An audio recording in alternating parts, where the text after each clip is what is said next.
The Iliad, Book 8. Dawn. Saffron light over all the earth. Zeus, who plays in thunder, had the gods assembled on the utmost peak of the rugged Olympic massif, and now enjoyed their undivided attention. Listen to me, divine ones, so I can tell you what I want. What I don't want is any god, male or female, attempting to brook my word. You are all to assent, so we can get this over with. If I catch one of you with a private plan to assist either the Greeks or Trojans, he or she will return to Olympus a crippled wreck, unless of course I hurl him or her into moldy Tartarus, down into the deepest underground abyss, iron-gated and bronze-stooped, as far beneath Hades as the sky is above earth. Then you will know who is supreme around here. Or would you like to find out now? Come on, hang a gold cable down from the sky. All you gods and goddesses holding the end couldn't drag down from sky to earth Zeus the Master, no matter how hard you tried. But if I wanted to, I could haul up all of you with the earth itself and the very sea, then loop the cable around a spur of Olympus, and the totality would hang suspended in space. That's how superior I am to gods and men. They were stunned to silence, aghast at his words. It had been a masterful speech. Finally, gray-eyed Athena spoke up. Well, our Father who art the highest, we know very well your might is unyielding. Still, we have pity for the Danaan spearmen, who are now destined to die an ugly death. We will withdraw from the war if you command it, but we will still advise the Greeks, so they won't all be casualties of your wrath. And Zeus, smiling at her, answered, There, daughter, my heart really isn't in it. I want to be gentle to you, child. With that, he harnessed his horses, bronze-hooved, gold-maned, and swift, and clothed himself in gold, and gripped his golden whip, and stepped onto his chariot, and with a touch of his lash they were off. Flying between Earth and the starry universe, he came to Ida, with its springs and wild beasts, a mountain mother, and to Gargaros there, where his precinct and smoking altar stood. There Zeus reined in his horses, unhitched them from the car, and shed upon them a heavy mist. Then he sat among the peaks exulting in glory, with the city of Troy and the Greek ships in view. The Greeks were taking a hurried meal in their huts, and then armed themselves quickly, likewise the Trojans throughout the city. A smaller army, but much more desperate to engage the enemy. They were fighting for their children and for their wives. All the gates were opened, and the troops poured through them, on foot and in war cars.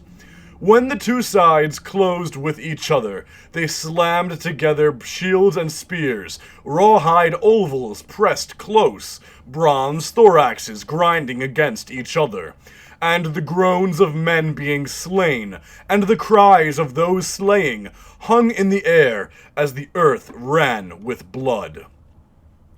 As long as the holy light climbed toward noon, soldiers on both sides were hit and fell. But when the sun straddled the heaven's meridian, the Father stretched out his golden scales. On them he placed two dooms of agonizing death, one for the Trojans, and one for the Greeks. He held the scales in the middle, and down sank the Greek day of doom, down to the fertile earth, while the Trojans soared up to the sky's expanse. Then Zeus thundered from Ida, and sent a blazing flash into the Greek army. The soldiers gaped in wonder, and their blood turned milky with fear. Idomeneus lost his nerve and ran, followed by Agamemnon and both Ajaxes. Nestor was the only Greek commander left.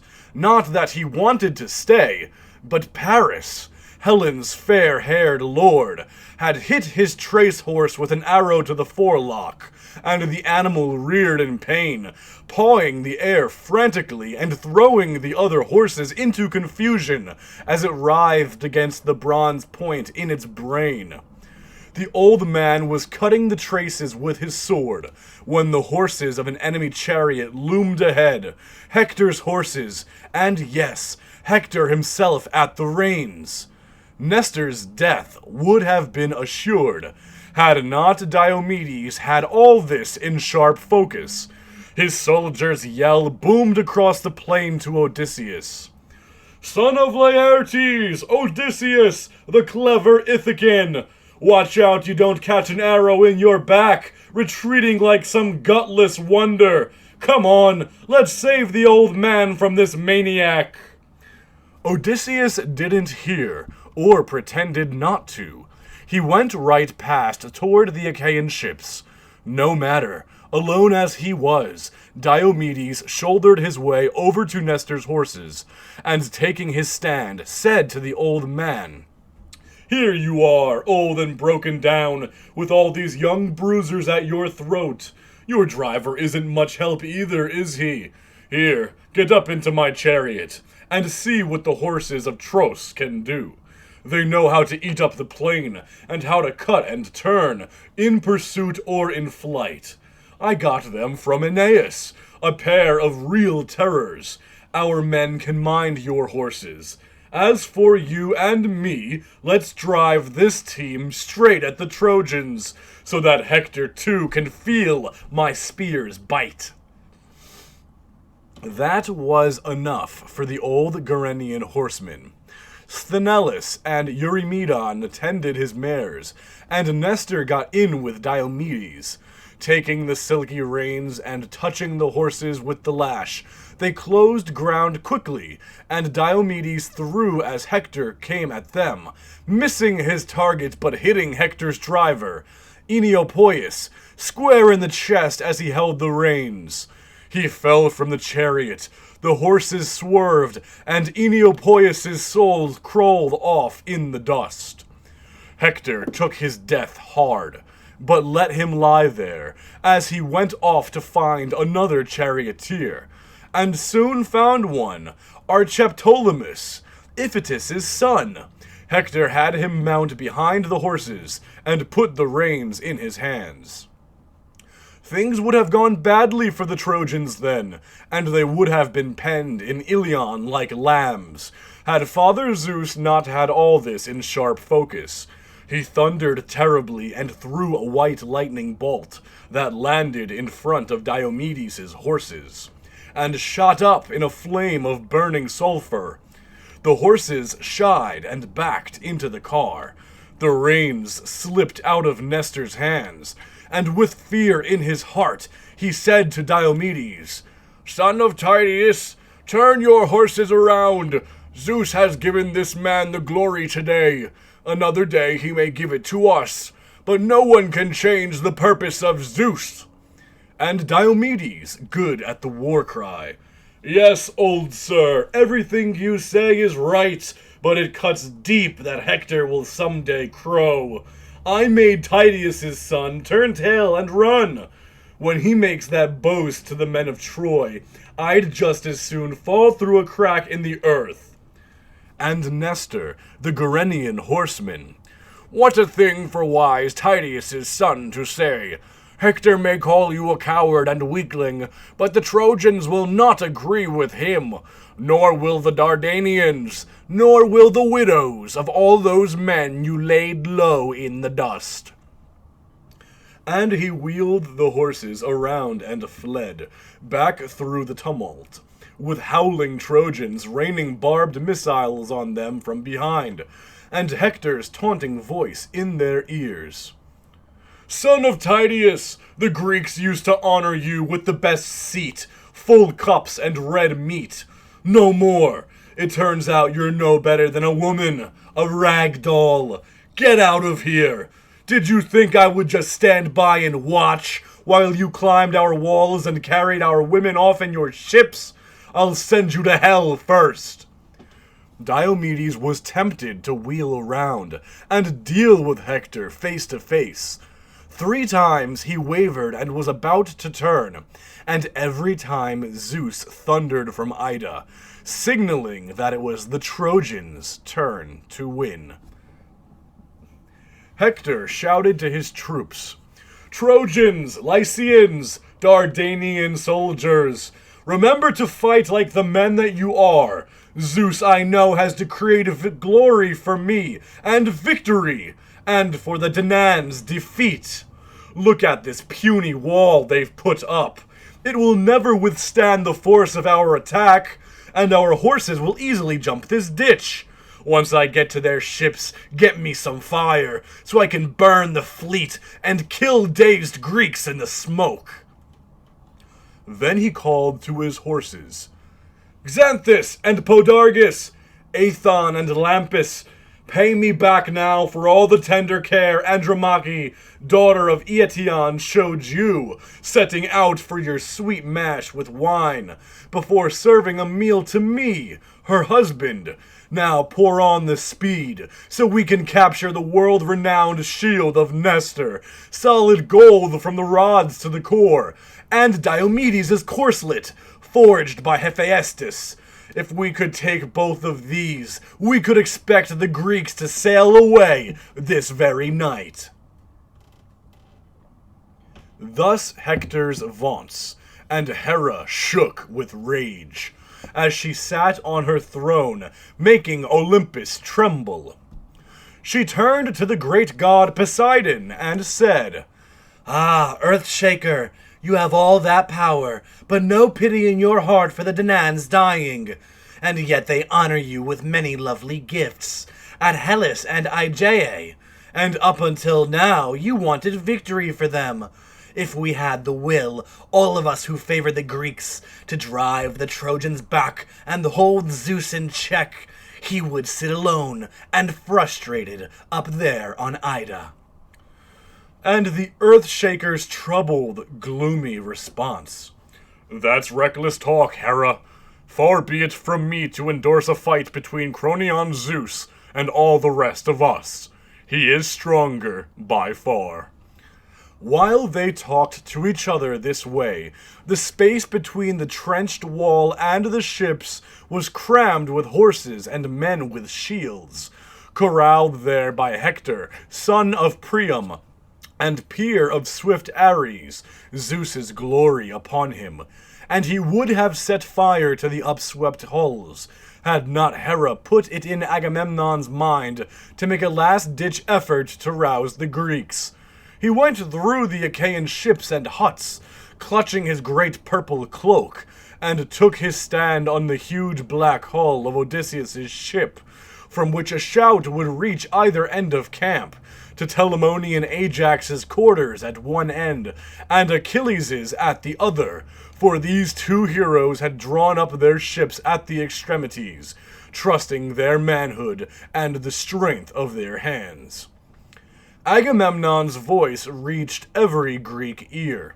"For shame, Argives! You're nothing but poor excuses for soldiers. What happened to all our boasts, all the big talk that we were the best? Remember Lemnos? All the beef and wine you ate there? Remember saying that each of you could take on 100 Trojans? 200? Well, now we can't match even one. This Hector, who's about to burn our ships. Father Zeus, has there ever been another mighty king whom you have blinded with blindness like this, robbed him of glory, as you have robbed me?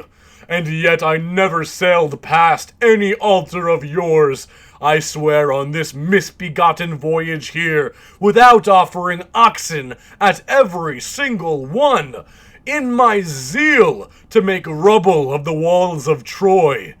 At least, Zeus, grant me this prayer. Let my people escape. Don't let the Trojans annihilate the Achaeans like this." Zeus pitied his tears, and with a nod agreed that his people would not be destroyed. He sent an eagle, the surest omen on wings, holding in his talons a fawn, which he dropped beside the altar where the Achaeans sacrificed to oracular Zeus. When they saw that the bird had come from him, the Greeks smiled and counter-attacked. Of all the Danaans, not one could claim to cross the trench and engage the enemy before Diomedes. The armored Trojan he killed was named Achilles, Phradmon's son. He was in the act of wheeling his horses around when Diomedes planted a spear in his back, with enough force to drive it out through his chest. He fell from the car with a clang of metal. Next out were the two sons of Atreus, followed by both Ajaxes, clothed in fury.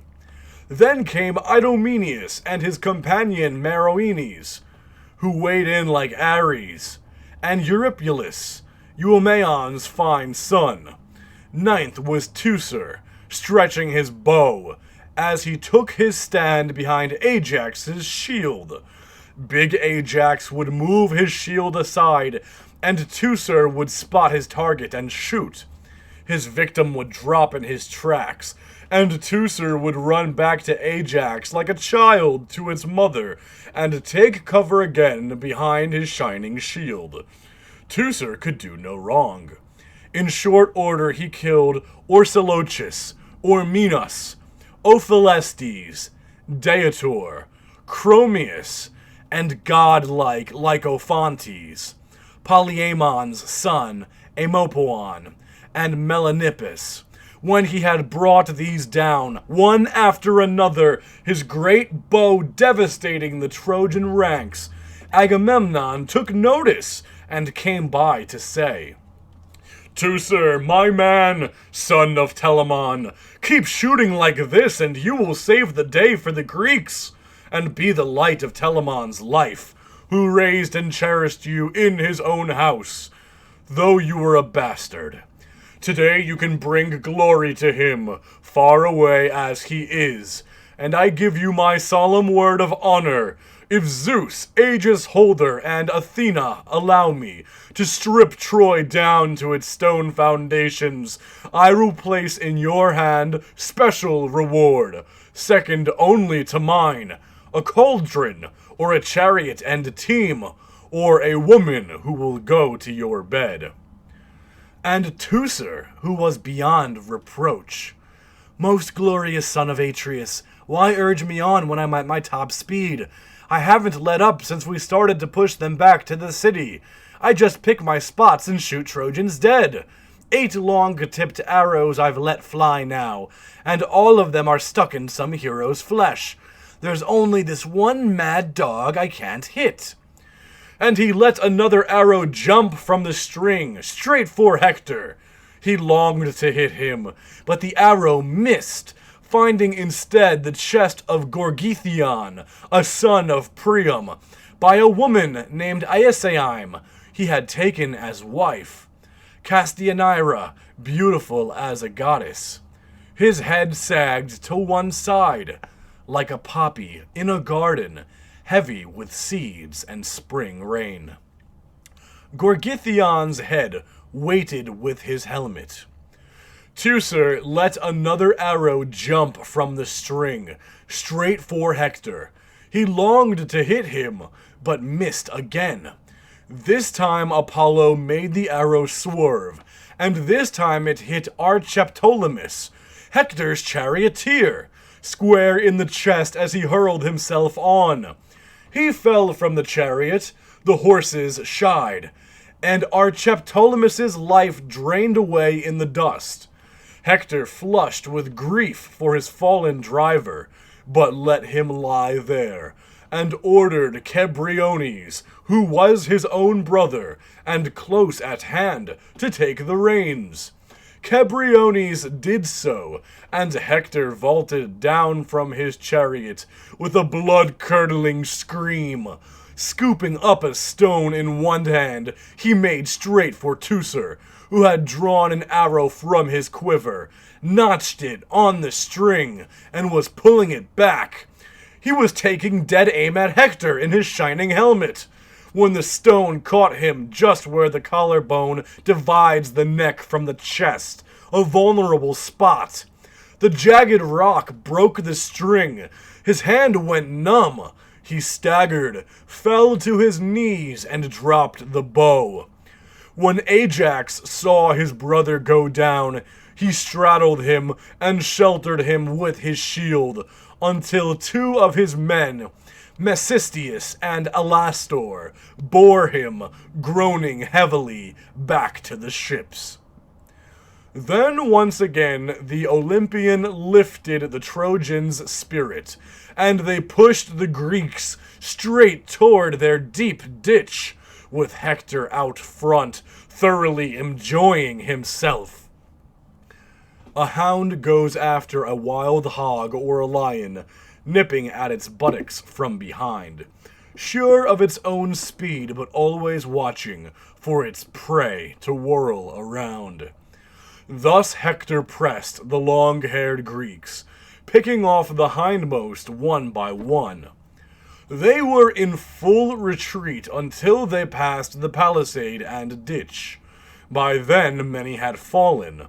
When they reached their ships, they halted and called out to each other, and to every god they could think of, lifting their arms high, palms flat to heaven, while Hector wheeled his glossy horses right and left, staring towards the Greeks with eyes like a Gorgon's, or like butchering Ares's. Watching all this, Hera was moved to pity, and said to Athena in a flurry of words, "Don't the two of us care any more that the Greeks are being beaten? This may be the end. One single man, Priam's son Hector, is pushing them all to the brink of doom. His rampage is no longer bearable. Just look at how much harm he has done." And the gray-eyed goddess said to her, "I would love to have this man snuffed out, killed by the Argives in his own native land. But my father is on a rampage himself now, and constantly thwarts all my best efforts. He has conveniently forgotten how many times I rescued his son Heracles when he was struggling with Eurystheus' labors. He would cry to heaven, and Zeus would dispatch me to save his neck. Had I been sharp enough to know all this, when he was sent to Hades to fetch the hellhound, he never would have made it back up from the Styx. At any rate, Zeus hates me now, and has executed the plan Thetis sold him when she kissed his knees, and grabbed his beard, begging him to honor her son Achilles, sacker of cities. Well, one day he'll call me his gray-eyed girl again. But for now, you get our horses ready, while I go to the house of Zeus, Aegis holder, and put on my war gear. I want to see the expression on Hector's helmeted face when we two appear in the lanes of battle. Many a Trojan will glut the dogs and birds with their soft flesh after they fall by the ships." Hera, the white-armed goddess, agreed, and the Queen of Heaven, daughter of Cronus, hastened to harness the gold frontleted horses. Athena, meanwhile, Zeus's favorite daughter, let her supple robe slip down to her father's floor, this embroidered garment her own handiwork. She put on one of cloudy Zeus's tunics, strapped on her battle gear, and then stepped into the blazing chariot cradling a spear, long and thick enough for Heaven's daughter, to level battalions of men in her wrath. Hera quickly flicked the horses with the lash, and the automatic gates of heaven groaned open, as willed by the Hours, who control access to Olympus and heaven, opening and shutting the dense cloud banks. Through this gate they drove the patient horses. Zeus saw them from Ida and seethed with anger. he sent golden-winged Iris to bear this message. Go swift, Iris, turn them back, and don't let them come face to face with me. It would not be pretty if we had to fight. This is my solemn word on the subject. I will maim their horses, throw them from the chariot, and smash it to bits. Not in 10 circling years will they be healed of the wounds the thunderbolt will inflict. The gray-eyed one must learn what it means to fight with her father. As for Hera, I am not so angry with her, since she always opposes whatever I say. He spoke, and Iris stormed from Ida's peaks to the Olympic range, and caught them just at the gates and repeated Zeus's words. Where are you two off to in such a hurry? Zeus will not allow you to help the Greeks. This is his solemn word on the subject. He will maim your horses, throw you from the chariot, and smash it to bits. Not in 10 circling years will you be healed of the wounds the thunderbolt will inflict. That's so you, Grey Eyes, will see what it means to fight with your father. Hera he's not so upset with, since she always opposes whatever he says. But if you are awesome indeed, and a fearless bitch, if you dare lift your spear against Zeus. Iris spoke and was gone in a blur of wind. Hera turned to Athena and said, Daughter of the Aegis holder, I can no longer countenance our fighting with Zeus for the sake of mere mortals. Let one fall and another live, as chance may have it, and let Zeus judge by his own lights between Trojans and Greeks, as is only proper. With that, she turned her hooved horses around. The Hours unyoked them for the goddesses, and tethered them at their ambrosial stalls, and leaned the chariot on the shining gateway. They went inside and sat on golden thrones, with the other immortals, and nursed their grief. Zeus wheeled his chariot from Ida to Olympus, where the gods sat assembled.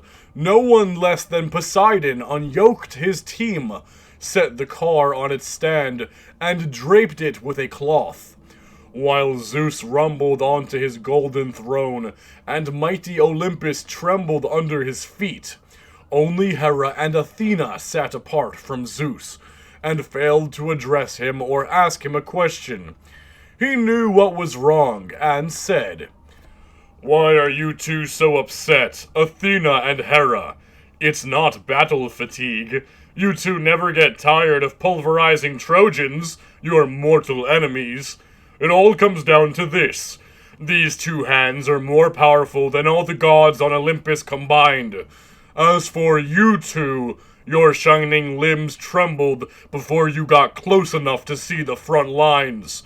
And it's just as well, because one thing is certain. Once you had been struck by my thunderbolt, you would never have made it back to Olympus. The two goddesses murmured to each other, huddling close and still scheming against Troy. Athena kept silent and said nothing out loud, although she was furious at her father Zeus. Hera, however, could not contain her anger. The awesome son of Cronus has spoken again. We're all too familiar with your irresistible strength, but we still feel pity for the Danaan spearmen, who are now destined to die an ugly death. Fine, we will withdraw from the war if you command it, but we will still advise the Greeks, so they won't all be casualties of your wrath. And Zeus, clouds gathering around him. At dawn you will see Cronus' almighty son, if you wish, my ox-eyed lady Hera, making casualties of much of the Greek army. Hector will not be absent from the war until Achilles has risen up from beside his ship, on the day when the fighting for Patroclus's dead body reaches its fever pitch by the ship's sterns. That is divinely decreed. Your wrath is nothing to me, not even if you go to the deepest foundations of earth and sea, where Cronus and Iapetus dwell out of the light of Hyperion the sun, cooled by no winds, in the trench of Tartarus. Not even then will I care that you are angry, because there is nothing more shameless than you." He spoke, and white-armed Hera said nothing. The sunlight fell into the ocean, drawing black night over Earth's fields. A sunset. The Trojans resented, but to the Greeks, welcome, thrice prayed for ebony night. Hector made camp, leading the Trojans along the river some distance from the ships, to an open space that was clear of the dead. They stepped to the ground from their chariots to hear Hector speak. In his hand was a spear, 16 feet long, bronze point gleaming, the ferrule gold. Leaning on his spear, he addressed the troops. "Hear me, Trojans, Dardanians, and allies. I had thought to destroy the Greeks and their ships, and be back by now to windy Ilion. But darkness intervened. This more than anything has saved them and their fleet parked on our beach. So for now, let us yield to black night, and prepare our supper. Unyoke your horses and feed them. Bring cattle and sheep from the city, and get bread and mellow wine from your houses. And gather tons of firewood, so that all night long until early dawn we can burn fires enough to light up the sky, in case the long-haired Greeks have any idea of sailing off by night. We'll not let them board their ships at ease or without a fight. Let them each have a wound from an arrow or spear to brood over at home, a going-away present as they jump on their ships, and a lesson to others not to make war on Troy. Heralds should proclaim throughout the city that boys and graybeards bivouac tonight all around the city on our god-built walls. As for the women, each of them should light a fire in her house. The city needs to guard against a sneak attack while the army is away. Enough for now. This is sound strategy. In the morning I will address the troops again. I hope and pray to Zeus and all gods to drive off this visitation of foreign dogs. The fates have brought us in the black ships. For tonight, we will take care of ourselves. At the crack of dawn, we arm ourselves and hit the Greeks hard in their beachhead camp. I will find out whether the great Diomedes will drive me back from the ships to our wall, or whether I will walk off with his bloody gear. And tomorrow he will know what he is made of, and whether he can stand up to my spear. My hunch is that he will find himself lying wounded in the front lines, with his friends all around him. At sunup tomorrow, I wish I were as sure of immortality and eternal youth and honor, like Apollo's and Pallas Athena's, as I am that this is a black day for the Greeks." Thus Hector and the Trojans cheered. They unyoked their sweating horses and tethered them with thongs to their chariots. They brought cattle and sheep from the city, got bread and mellow wine from their houses, and gathered firewood. They offered bulls by the hundred to the immortal gods, and on-shore winds carried the smoky savor up to the sky. But the blessed ones disdained to partake. They abhorred holy Ilion, and Priam, and the people under Priam's ash spear. But the Trojans had great notions that night, sitting on the bridge of war by their watch fires. Stars, crowds of them in the sky, sharp in the moon glow when the wind falls, and all the cliffs and hills and peaks stand out and the air shears down from heaven, and all the stars are visible, and the watching shepherd smiles. So the bonfires between the Greek ships and the banks of the Xanthus burning on the plain before Ilion, and 50 men warmed their hands by the flames of each fire, and the horses champed white barley, standing by their chariots, waiting for dawn to take her seat on brocaded cushions.